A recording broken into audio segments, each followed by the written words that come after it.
As an automotive lender, you are noticing changes in the marketplace for the consumer retail lending environment. Some are regulatory, some are market, some are financial and economic. Today, we're going to talk about how to structure distressed loans in order to reduce the largest cost, which is the negative equity that's creeping into loan portfolios, strategically reducing that loss and increased amount of damage to balance sheets. And it's not just the increased number of distressed loans and repossessions, it's how much each of them affects the balance sheet. So the topics are going to be distressed loans, negative equity, deficiency judgments, which are going to start creeping up, and they already are, loan portfolio performance. Going to get it into predictive underwriting a little bit using the analysis from processing these existing deficiencies to look at future loans and loss mitigations. But the big takeaway is going to be how to cut losses on defaulted loans by about half. And this is sponsored by Loan Exit, which gets into some of these topics. So what's causing all this? Well, non-performing loans and delinquent auto loans have been creeping up for more than a year. This article is from over a year ago, and the Federal Reserve noticed that auto loan delinquencies are going up, monthly payments are higher, and since then there's been about a story every day regarding the potential canary in the coal mine of automotive loans. It's a lurking problem. 60-day delinquencies are up, although they're at about the same rate as they were 15 years ago, 2010, right after the financial crisis. And subprime's higher, obviously, but here's what's hidden in those numbers. The real problem is not the volume percentage of bad loans. It's the loss on each file. Negative equity has doubled in the last 8 years. So even if delinquencies, foreclosures, and defaults remain the same, the losses to lenders will go up by a factor of 2 because of that negative equity. We're going to look at that, where it comes from, and how to alleviate that. Typical borrower profile, they have a 5 to 7 year loan. They're a little less than halfway into it, 2 to 3 years. Their payment is above 500, but 1,500 or less. Their negative equity, that's the big thing. The average negative equity, according to the CFPB, and we'll look at that shortly, according to Edmunds actually, is over $6,000. Many people have 5 figures in negative equity. According to many industry standards, 1 in 5 borrowers has more than $10,000 of negative equity. The average number of dollars of negative equity just 10 years ago was $2,900, less than half. The typical loan balance for this type of borrower scenario is between $30,000 and $70,000, and they're either current or 30, 60 days delinquent, not too crazy. So how much money are we talking about? Well, just the negative equity on auto loans is estimated to be $720 billion. Where does that number come from? Well, the average negative equity, according to industry standards, is $6,836. There are 110 million active loans. That gives you $720 billion. So how does that compare to other types of unsecured loans? Well, there's 2.5 times that in student loans. There's 1.5 times that in credit card debt. So it's not as big as those. However, the auto loan payment load is higher because of a shorter amortization and that the underlying loan is bigger. A student loan is 100% unsecured, and the payments are either delayed, deferred, or very small. Credit card debt, same thing. Technically, the amortization is 30, 40 years, so the payment load is not that big. In addition, delinquency and default on a car loan is a more acute problem. Why is that? Well, if you don't pay your credit card debt, what are they going to do? They can close your credit card. Doesn't change the buyer's perspective. You default on a student loan. Doesn't change much. You default on a vehicle loan, it's an event. Because now you have a repossession event. The person loses their car. The lender has to take possession of the car, ship it, transport it, auction it, get a default judgment. It's a much bigger deal. This unsecured consumer loan auto debt, $750 billion roughly, present day, how does that relate to the homeowner negative equity in 2008 in the housing crisis? It's about half. 2008, it was 1.6 trillion. However, the securitization of those two types of loans is about the same. Auto loans can be securitized in the public markets. The other difference is underwriting for auto loans has not yet been established on auto debt securities like it is on real estate loans currently. So there's still some subjectivity to auto loan underwriting. Here's where the negative equity comes from. How does it happen? According to Edmunds, in 2024, the average amount of negative equity was $6,838. It's certainly higher than that now, almost a year later. We're at the end of 2025. Remember, this is a key metric. Remember this number. We're going to have two key metrics that we'll compare: the negative equity and the losses from a foreclosure or from a repossession. The negative equity comes from four main sources. First of all, the profit margin from the selling dealer and depreciation. That's about 40%. So you buy a new car, drive it off the lot for a year and a half, 2 years. It's going to depreciate because now it's a used car and the value's depreciated, plus that dealer's profit margin evaporates from day one. However, you're also going to have a very large amount from finance and insurance add-ons. That dealer is going to add on all kinds of consumer debt to that loan, which are called soft principal. So once you do an approval amount for that consumer, as a lender, you approve them for $30,000, they can add on extended warranties, gap insurance, protection plans, and we'll talk about that and how to alleviate some of those losses. And that's over and above the book value. Sometimes there's limits on a percentage, but that's what the dealers do. And there's nothing wrong with that. That's their profit margin, but that's an effect. You also have, in many cases, prior negative equity from a trade-in that got tacked onto that loan. And we'll talk about how that could be a liability for a lender under regulations or under private market liability. And the extended terms are starting to create negative equity. If you have a 4-year loan and you're 2 years into it, you're halfway there and you're probably getting close to break even, not being upside down. If you have a 7-year loan and you're 2 years into it, you mostly paid interest. Here's the second key metric. According to the Consumer Finance Protection Bureau, the deficiency on a completed repossession is $12,840. That's according to the government. So look at those two numbers. Key metric number one, negative equity $6,800, loss on a repossession is $12,800. Well, why is that? If the negative equity is $6,800, why are deficiency losses double that? Well, there's a couple reasons. First of all, you have about half of that difference, 27% of the total, or $3,500, is the additional cost of the repossession, the repo fee, the transport fee, the storage fee, auction fees. You also have about the same amount, 23%, reduced value of the vehicle. And that comes from the buyer type. If you sell the vehicle at a repo auction, you're getting a wholesale buyer, wholesale dealer. You also have the time delay of the sale. From the time of repossession, you have the shipping, transport, redemption period, titling period. You may have 3 months from the time of repossession till the time it hits the auction. The book's going to drop $400 or $500 at least in that time frame, maybe more.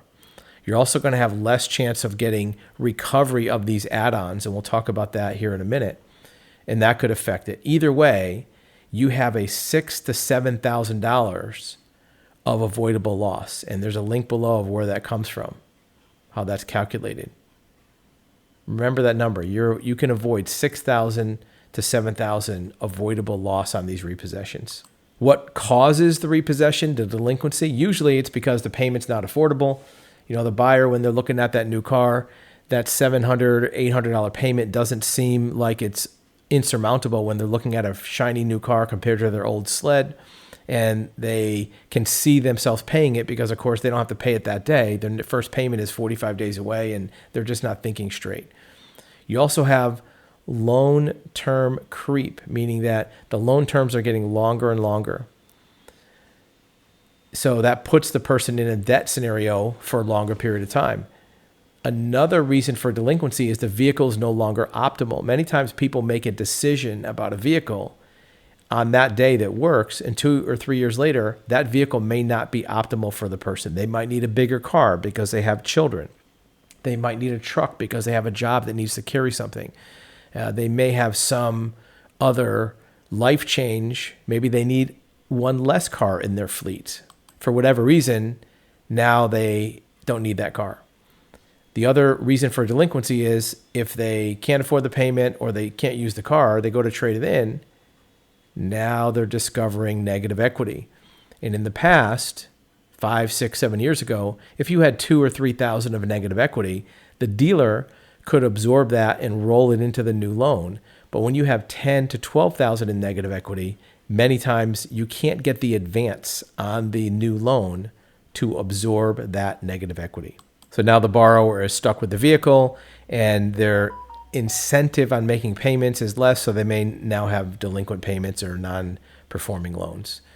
Another factor that's kicking in is, it shows here, this article says 90-month loan terms. It's really not 90 months. It's that you have 72 months, but people are refinancing and adding on another 15 to 20 months. They get 3 years into a 6-year loan, and then they finance it for another 5 years. They refinance it. So that's an effective term on refinance loans, and that's starting to also be an issue with equity. What are the risks to a lender if there is a default? Well, you know what they are, but let's take a look at all of them to make sure that we're on the same page. Obviously, if there's a delinquency, the borrower could default. Now you have a collection difficulty. It's a whole new workflow. You have to dispose of the vehicle. You don't want vehicles in your inventory or dealer-owned or lender-owned inventory. Then you have to get a deficiency judgment, which is a legal process through the court where the person lives. You also have some liability. If you handle the repossession improperly, or your agent does, there's legal liability, maybe even criminal. If you handle the collection improperly, or your collection agent does, you may have vicarious liability from that process. There may be regulatory infractions that, unbeknownst to you, you did something wrong, you checked the wrong box, you did the wrong paperwork. Any type of collection, repossession, or disposal triggers many state and federal laws that have to be followed. And you know what they are. It's not news. You have a corporate counsel that looks at these things. It's just more potentials for running into guardrails. And more importantly, if you do something that's an infraction, in addition to legal consequences, you may bar deficiency collection. You may do something that keeps you from collecting that deficiency. So one of the ways to look at the solution, which we call lien mediation, it's like a plea bargain in a criminal case. Instead of the prosecution taking the risk of bringing their defendant to trial, they negotiate a plea bargain. So that way there's no risk of doing something wrong or the person getting off on a technicality. And a lien mediation is the same thing. How well is that an advantage for criminal prosecutions? Well, 96% of criminal cases are done through a plea bargain, according to the ABA. So if it's good enough for attorneys, good enough for prosecutors, then that logic might be good for lenders. So now let's take a look at an example of a typical vehicle negative equity and how we might work through it. Here's a structure of a very standard client. In fact, we took this from a client we worked on a mediation for. They had a principal balance of $30,000 on their vehicle. So that's their payoff. They were getting trade-in offers from dealers of $20,000. So they have a negative equity and therefore a net liability of $10,000. Based on their credit, based on their vehicle, based on what they wanted to buy, they were not able to get a dealer to absorb that and put it on another vehicle. They had very little cash to come out of pocket to reduce that negative equity. So they were kind of stuck. So follow that forward. If they're stuck, they can't make the payments anymore. I think their payments were $742. And it goes to repossession. What's going to happen? Well, now it goes to repossession. The principal balance is still $30,000. As a lender, you can probably cancel some add-ons to that loan, extended warranties, gap insurance, that kind of thing, and maybe knock the payoff down to $29,000. However, when you sell it, you're not going to get that same dealership trade-in offer because the buyers at that wholesale auction, it's going to be 3 months later. The book will have dropped. They're going to have to transport the car, so they're going to have to offset that. They're also not going to have the same amount of chance and time to evaluate the vehicle. When it's a trade-in, that dealer appraiser can bring it into their shop. They can put diagnostics on it. They can really find out how good that vehicle is. The wholesale buyer at the auction is buying a pig in a poke.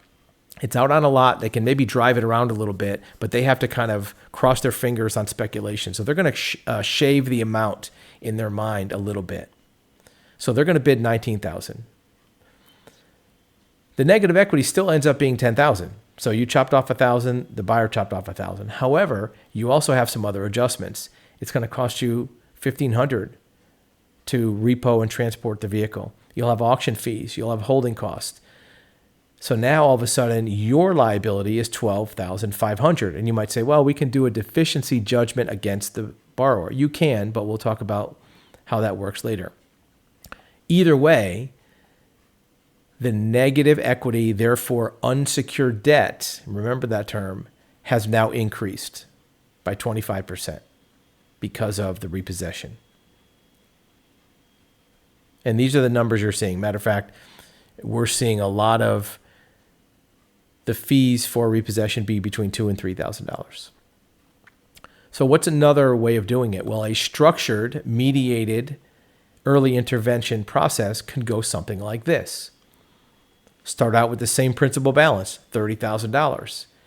If a mediator can work with that borrower to do cancellations early and find all of them, because many of them are hidden. We'll show how they're hidden here in a minute on another slide. The amount of cancellations can be 2 or 3 times as much, $2,500. So we'll plug that number in. In addition, a mediator can normally get a few $100s from the selling dealer to participate in reducing the principal. And there's reasons for that. They can look at the paperwork and find reasons why that selling dealer would be voluntarily wanting to kick in a few $100s to chop that down. And we'll talk about that. So now your effective net payoff after you do these cancellations and the dealer participation is $27,100. In addition, if the mediator has the ability to work with the borrower to get offers for that vehicle, there are resale buyers that will pay more than the dealer, usually about 10% more. The dealer's going to try to, what they call hook the trade. Hook the trade means try to get it for less than optimal value so they can make some profit on it. But there are resellers who are licensed dealers. They're legitimate. They're people that just pay cash for cars that will pay a little more because they can work on less of a profit margin. They don't have the overhead that a dealer does. So let's just add 10%. So now you have $22,000 for an offer. It's not a whole lot higher, but it's a little higher. So now you take this net payoff of $27,000, a resale offer of $22,000. Now your negative equity is down to $5,100. It's about half. You don't have any transport, auction fees, or holding costs. Even if you add in nominal amount, $1,200 for mediation fees, you now have effectively cut the loss in half from $12,500 to $6,300. Almost exactly in half. And we'll show you how these numbers come into play. They all come from government sources. So there's a scenario.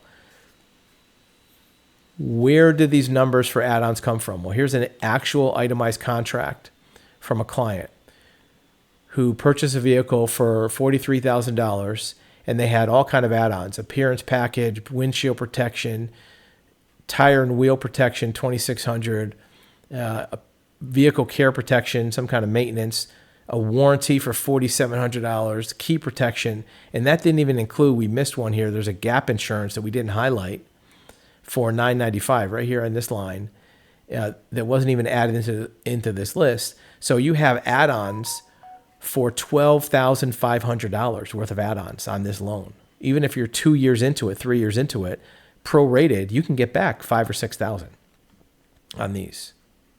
Well, you might say, we can do that as a lender. You can do that. However, when you do it later as a repossessed owner, many times the warranty administrators will look at you as a transferred buyer, and they won't let you cancel it because the owner is the only one that can cancel it. Some of these things are not transferable. So if you've repossessed the vehicle, even if you're lender in possession, they might look at their terms and conditions of the contract and say, nope, you are not the borrower. You can't cancel this. It's not transferable. Some of you probably can, but not all of them. In addition, there are some that you won't even find. Here's another contract. This is just from a client yesterday. These are hidden add-ons that are not itemized. And this is why cancellations can be higher when they're mediated. This itemized amount finance, this was from the finance contract, the installment agreement, had two add-ons: an extended warranty of $4,500, and this $900 was for gap insurance. So $5,400. However, hidden in the paperwork were these other three things. They weren't itemized on the loan contract. They added up to be about $1,400. $800 for a tire and road hazard, $200 for windshield repair contract, and $372 for theft protection. And remember, this person already had gap insurance for $900, and they added on theft protection. That's an important distinction because there may be regulations against doing that. So maybe one of these doesn't have to be prorated. You can get back the whole amount. Where were these charges added? Well, what they did was they added them to the selling price. So as a lender, you would have never seen them because they were baked into the selling price. So these wouldn't be discovered to be canceled by the lender even if you did repossess the vehicle. So let's go back to our scenario and figure out what to do with that remaining balance. Even if you do best case scenario and you do mediated, you're still going to have a $6,300 negative equity. What do you do with that? It's very unlikely the borrower is going to have $6,000 laying around in cash that they can just write a check for. If they did, they probably wouldn't be in default or distressed. So what do you do with this? What do you do with this number? Even though you've made it better, what do you do with it?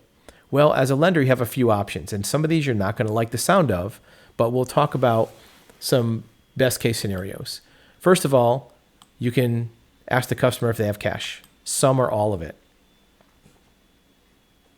Second of all, you can allow them to do time payments to you. And I know I can hear you right now. We don't do unsecured loans. We don't do time payments. Let's put a bookmark in that for a minute.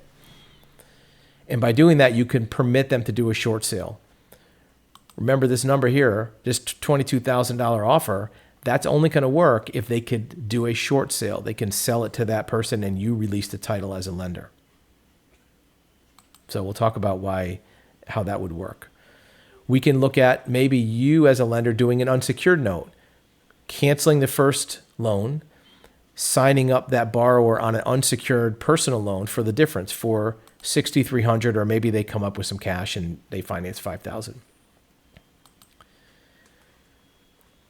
As a mediator, we also look at third-party loans. Is there an unsecured lender, second chance type lender, bad credit type lender that will lend them $4,000 or $5,000 on a personal loan at a high interest rate, but at least it gets you paid? Another thing that sometimes is considered by lenders, depending on the scenario, is a partial waiver. You can waive part of it, get some in cash, and then do time payments on the difference. And you're thinking, I don't want to do any of that. Well, we'll talk about that. And of course, selling dealer contribution, they could pay cash, but they could also do an enhanced trade allowance if you go to them and say, look, we're trying to get them out of this loan. You're going to get some chargebacks on these add-ons. In lieu of that, will you do an enhanced trade allowance? And sometimes they will if they want the vehicle for inventory. So here we go. We don't want to do a short sale or unsecured debt. As a lender, you may not want to do that. You may not be able to. Your corporate charter might not let you do unsecured financing. That's fine.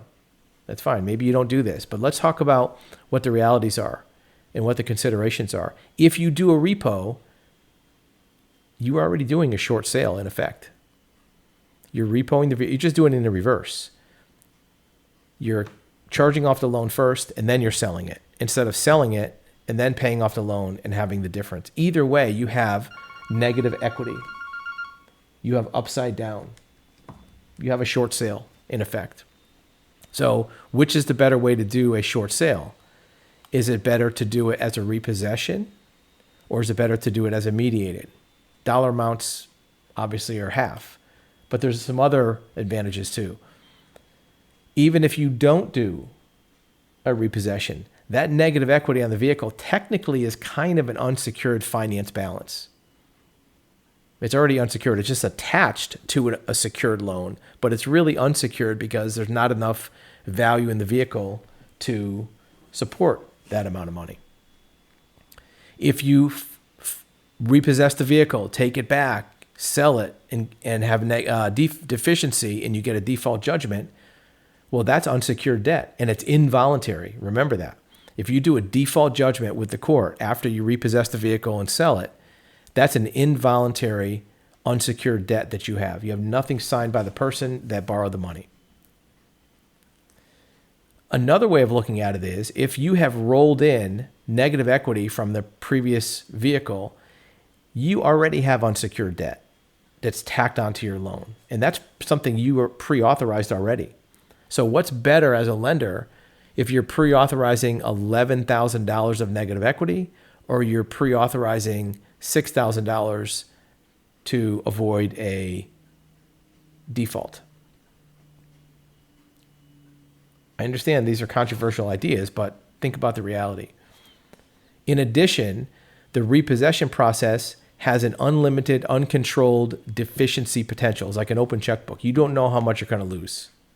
Remember, we talked about plea bargain. If you do a mediated short sale, you know what the dollar amount's going to be before you agree to it. If you do a repossession, you don't know what the loss is going to be until it goes to auction. And a lot of things can happen when it goes to auction. The transmission could blow up. It could get damaged. It could have some unscrupulous used car dealer switch around wires so it doesn't run good, so they buy it for less. There's no other buyers, and then they fix their created problem.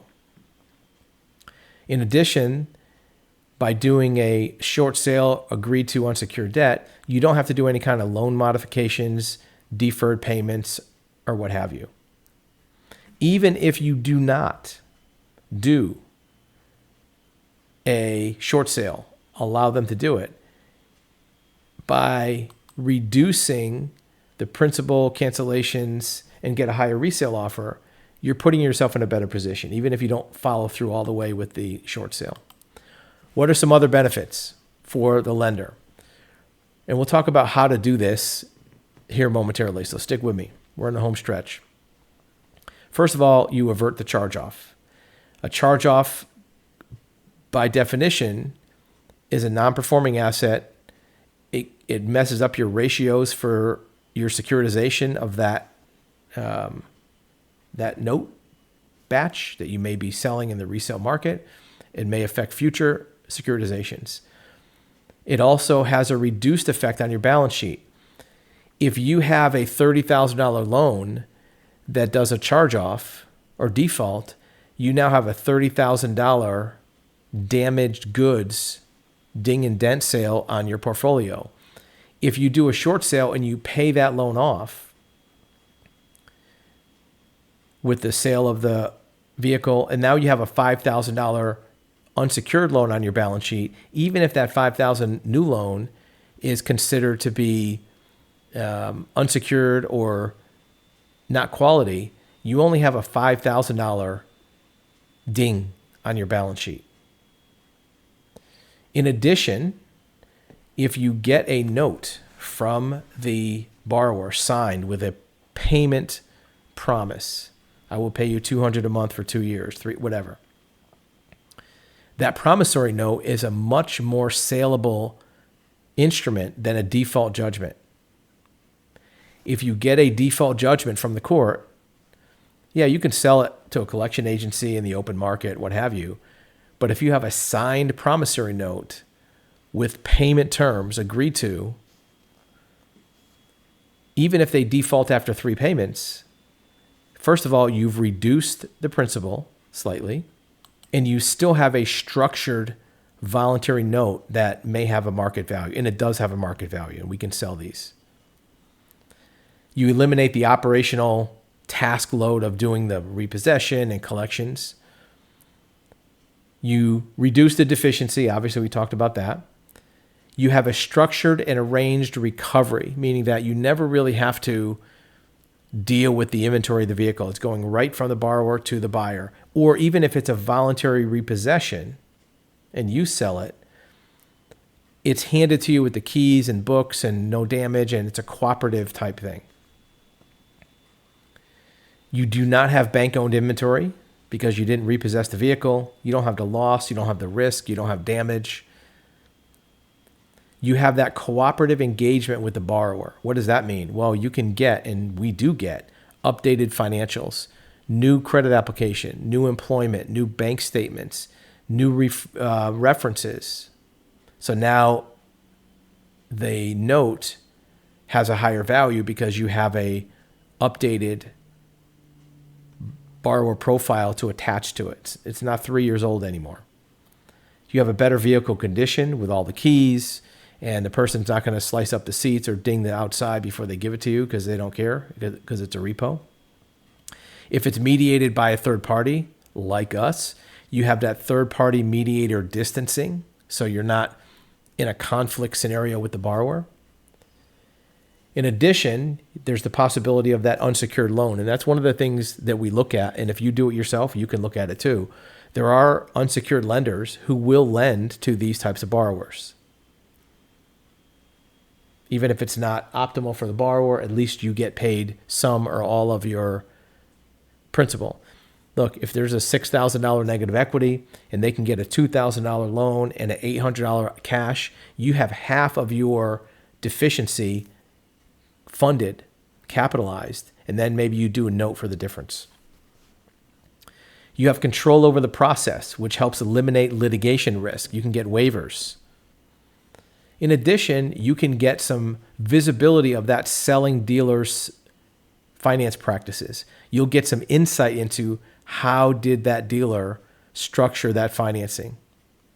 You will see things like this, the hidden add-ons that weren't itemized, what they said to that borrower.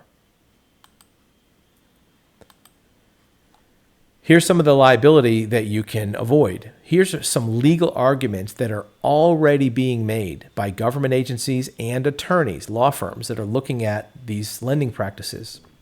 Number one, is the lender enabling unsustainable consumer debt?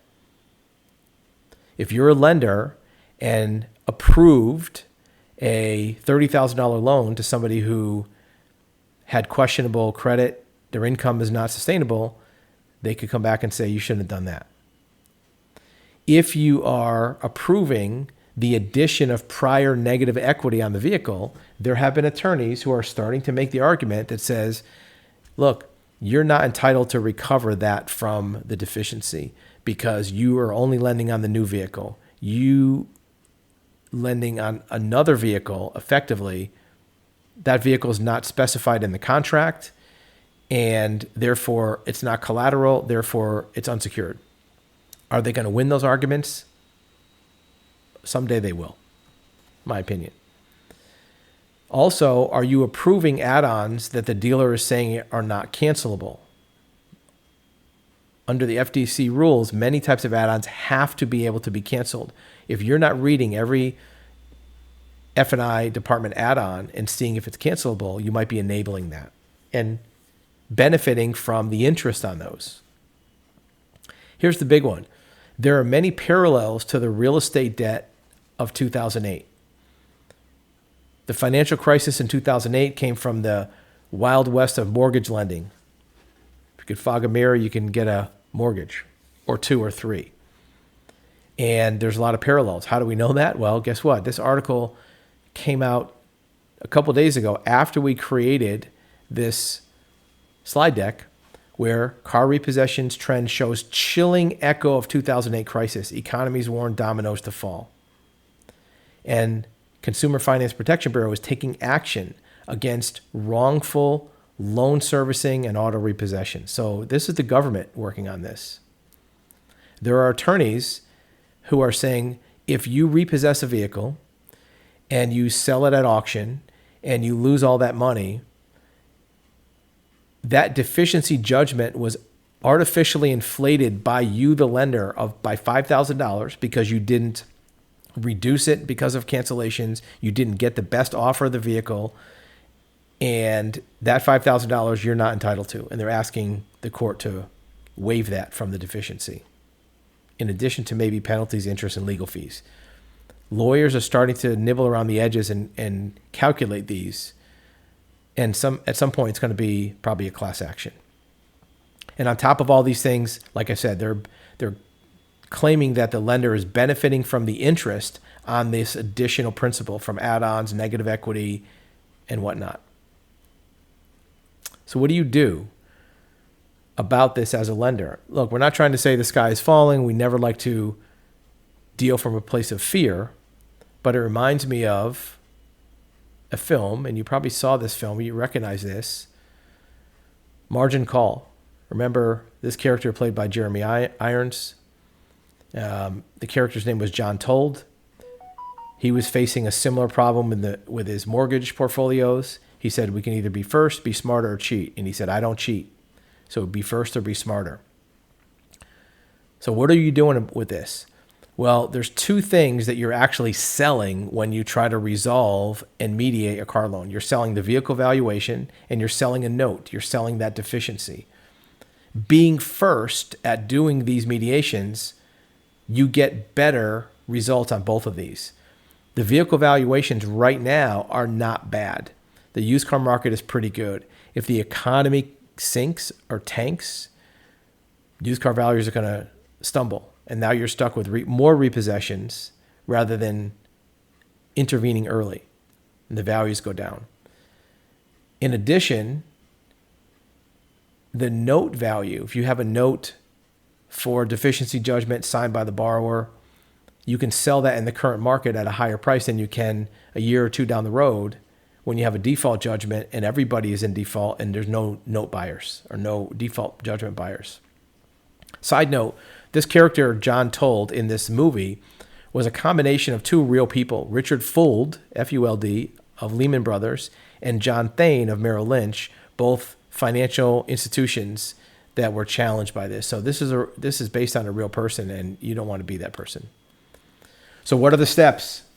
If you want to do a mediation, here's a loose outline of what you do.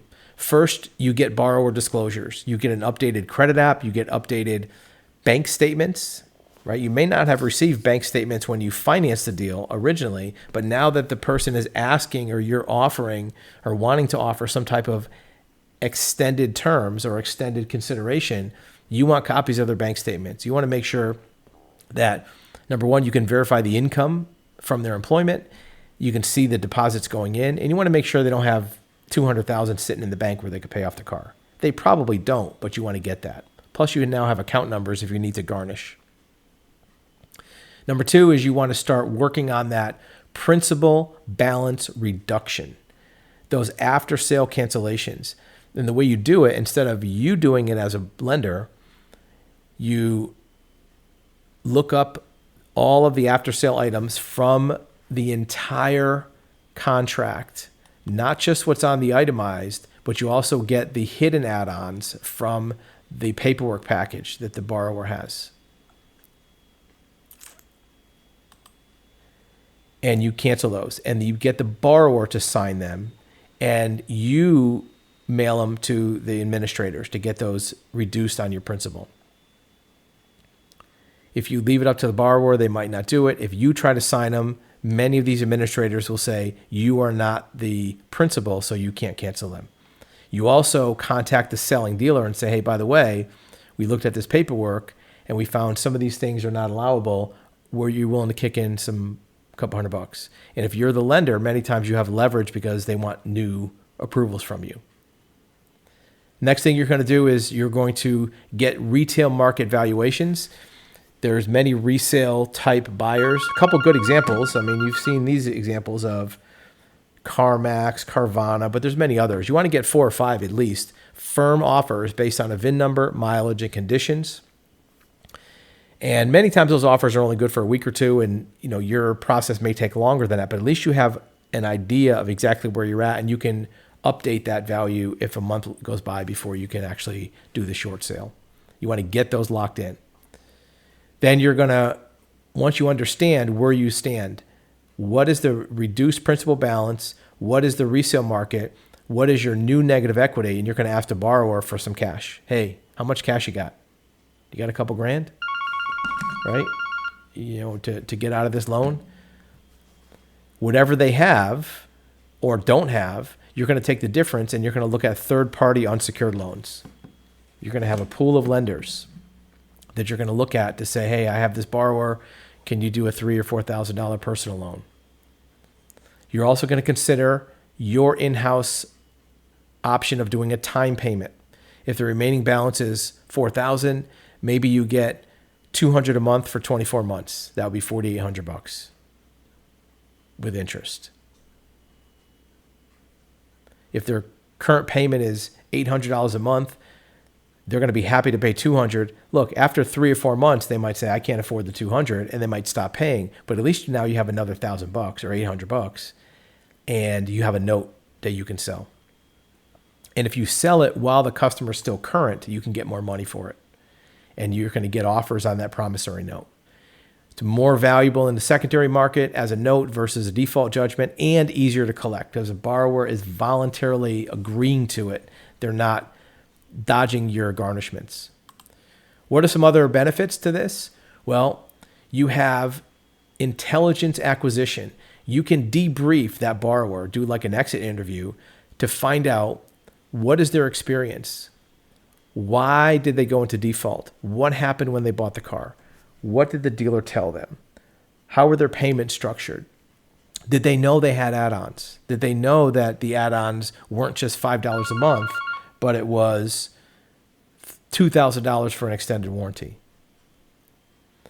And you can look at these common profiles and you can pass that along to underwriting to have them maybe include it on the underwriting of new loans. That intel can be valuable for your underwriting department. And of course, you can get waivers for liability, for claims, for whatever you want to get waivers for. You can customize that as part of this cooperative process. To make sure that this deal, this transaction is on the up and up, it's legit, you want to get multiple vehicle offers from licensed dealers only. You don't want to get an offer from John Smith, the car buyer, because that might be the borrower's cousin that's just trying to get rid of their loan to get a cheap vehicle. And that's what we would do as a mediation resource, is we would make sure that the offers were licensed dealers and get multiple offers. You're going to get borrower financials. We talked about that.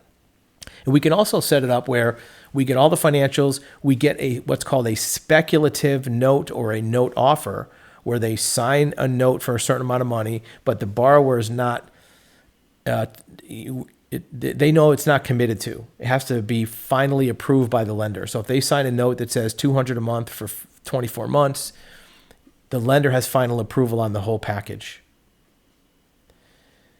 You also get a waiver of beneficial interest, meaning that they're not getting any other benefits from this other than a reduced negative equity. No one's giving them money. No, they're not getting any kickbacks.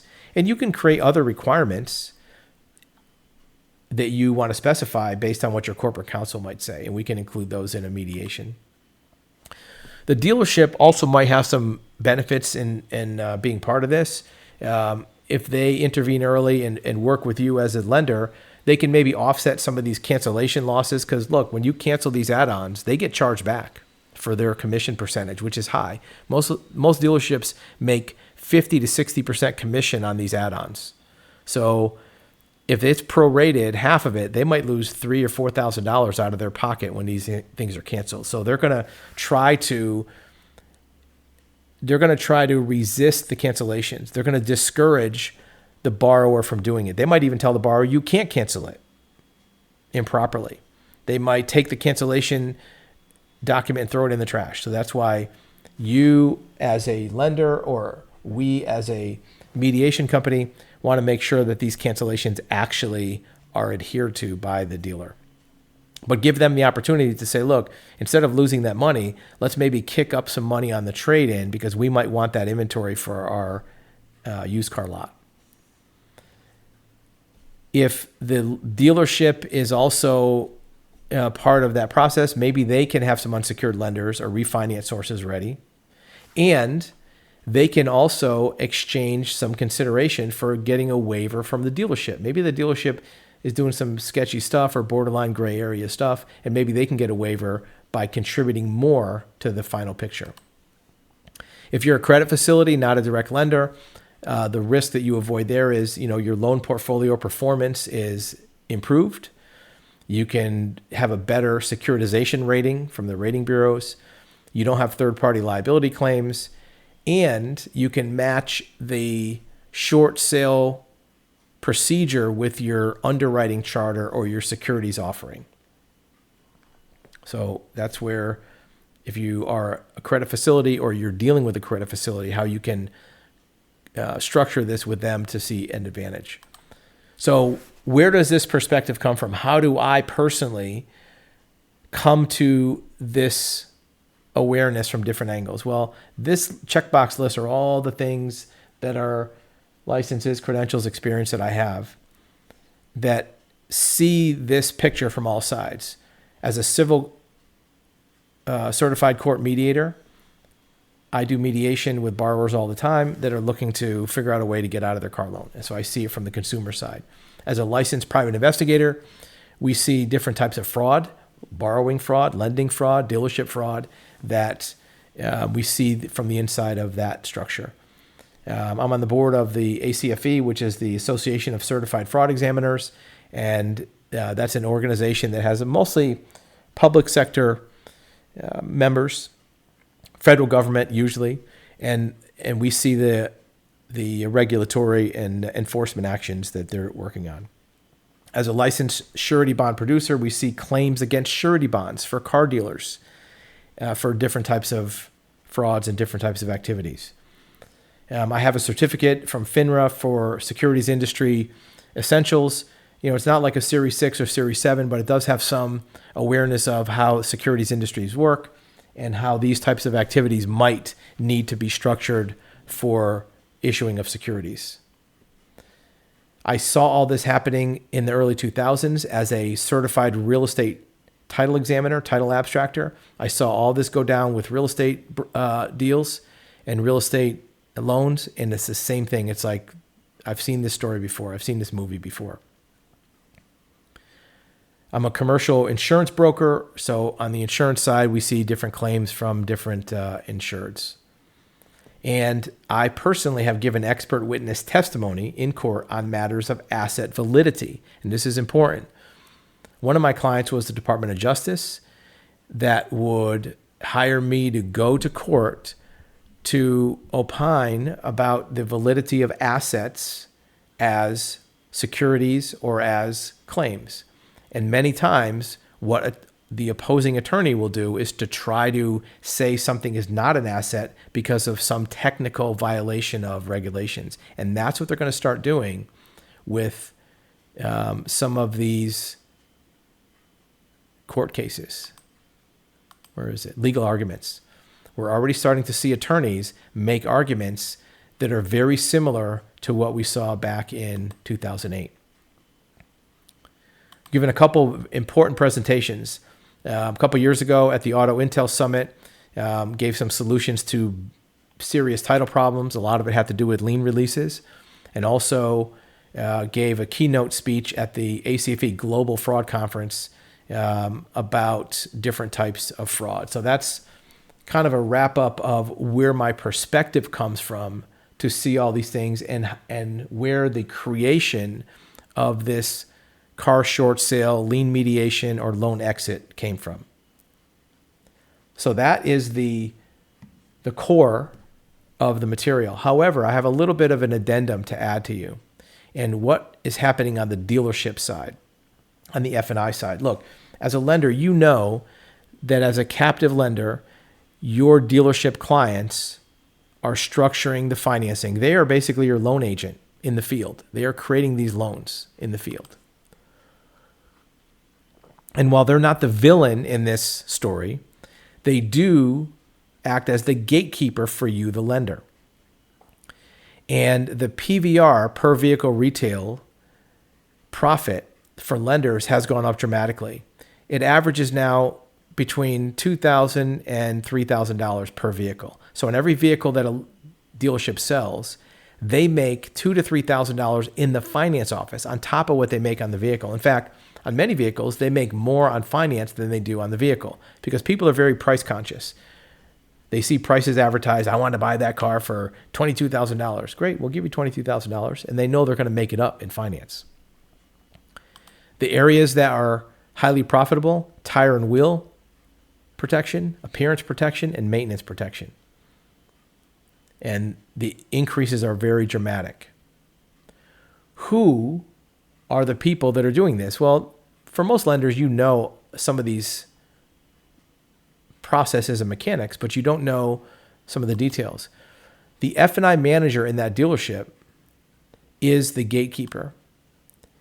And these people are making very large incomes.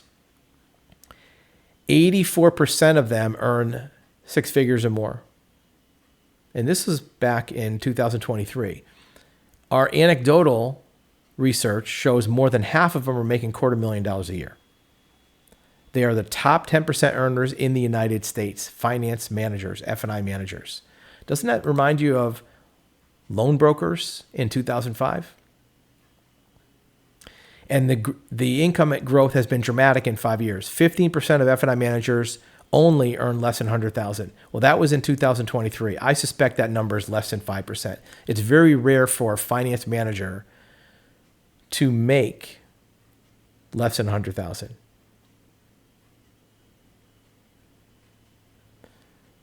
So who are them? Well, who are them? Who are they? Here I am using bad grammar when I'm going to talk about their education.